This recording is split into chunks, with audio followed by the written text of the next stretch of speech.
This poem is a personal favourite of mine called the Twa Dogs tale. When the first version of Robert Burns' poems, chiefly in the Scottish dialect, came out, the printer suggested that his volume should lead off with something of greater length and larger pretensions. Thus, the Twa Dogs, in the February of 1786, was penned. It was especially designed by its author to commemorate his own favourite collie, the dog Luth, which, on the very night before his father's death, had been wantonly destroyed by some malignant person whose identity was sadly never discovered. So here, in memory of Luth, we have the Twa Dogs. 'Twas in that place o' Scotland's isle that bears the name o' auld King Coil, upon a bonny day in June, when, wearin thro the afternoon, Twa dogs that werena thrang at hame, forgather'd ance upon a time. The first I'll name, they ca'd him Caesar, was keepit for his honour's pleasure. His hair, his size, his mouth, his lugs, showed he was nane o' Scotland's dogs, but whalpit from some other place abroad, where sailors gang to fish for cod. His looked lettered braw brace colour showed him the gentleman and scholar, but though he was o' high degree, the fient o' pride, nae pride had he, but wad he spent an hour caressin, even with a tinkler gypsies messin. At kirk or market, mill or smiddy, nae talked tyke, though e'er sae duddy, but he would stand and's glad to see him, and stont on stanes and hillocks wi' him. The tither was a ploughman's collie, a rhymin' rantin' raven billy, wha for his friend and comrade had him, and his freaks had loath to called him. After some dog in Highland sang was made lang syne, Lord knows how lang. It was a gash and faithful tyke, as ever lapped or shoe or dyke. His honest sonsy brosset face, I gat him friends in ilka place. His breast was white, his toesy black, weel clad wi' coat o' glossy black. His gossy tail wi' upward curl hung o'er his hurries wi' a swirl. Nae doubt but they were fain o' ither, an unco path and thick thegither, wi' social nose while snuffed and snokit, was mice and mouldyworts they hookit. While scoured awa in lang excursion, and worried ither in diversion, until wi' deaf and weary gown, upon a knoll they sat them down, and there began a lang discussion about the lords o' the creation. Caesar says,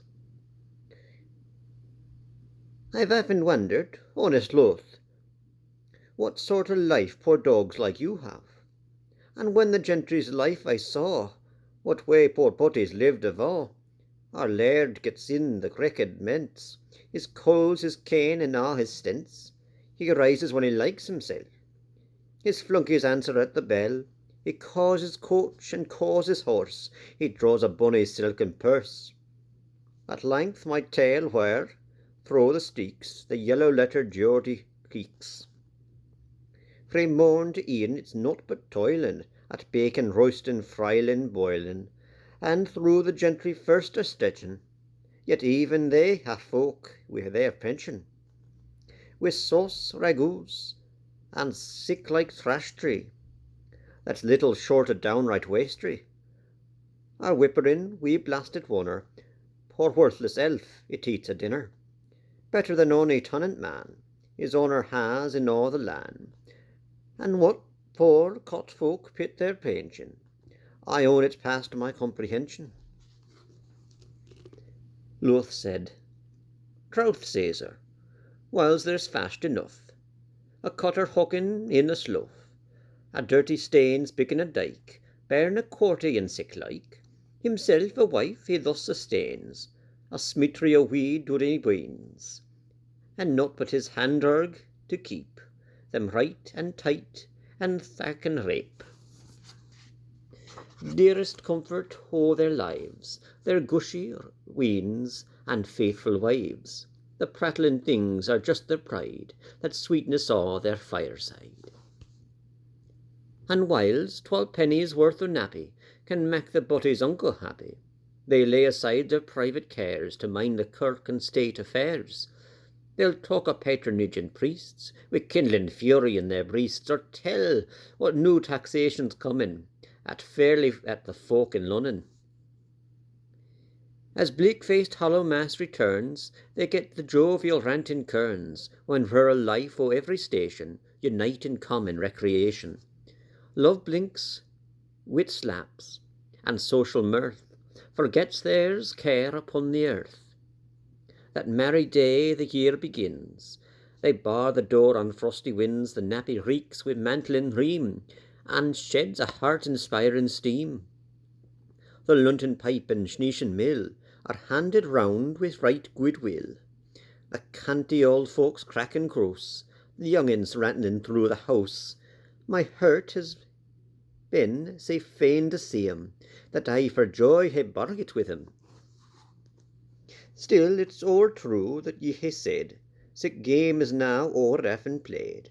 There's mony a credible stock o' decent honest forcing folk are riven out baith root and branch, some rascal's prideful greed to quench, wha thinks to knit himself the faster in favour with some gentle master, wha bins thrang a parliamentin' for Britain's good is Saul and Denton.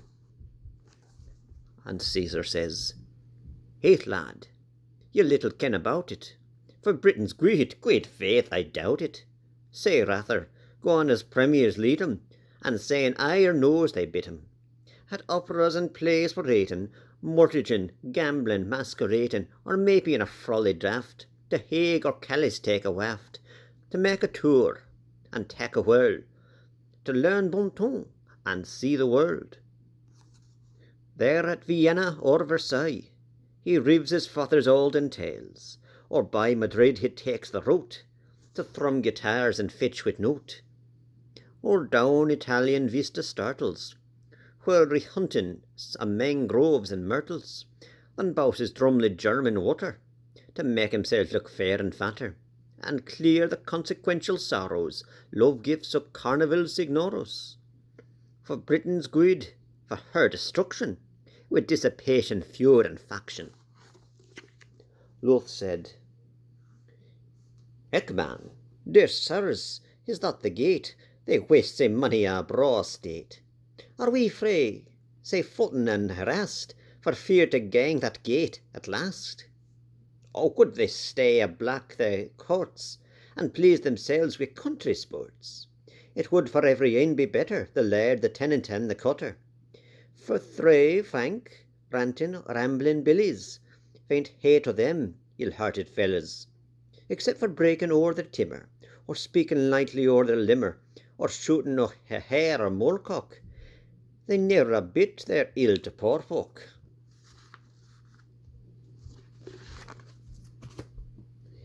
"But will you tell me, Master Caesar, sure great folks' lives are lives of pleasure. Nae could no hunger, ears can steer them, the very thought o' it need not fear them." Caesar said, "Lord man, were but whiles where I am, the gentles ye would ne'er envy them. It's true, they need not starve or sweat through winter's cold or summer's heat.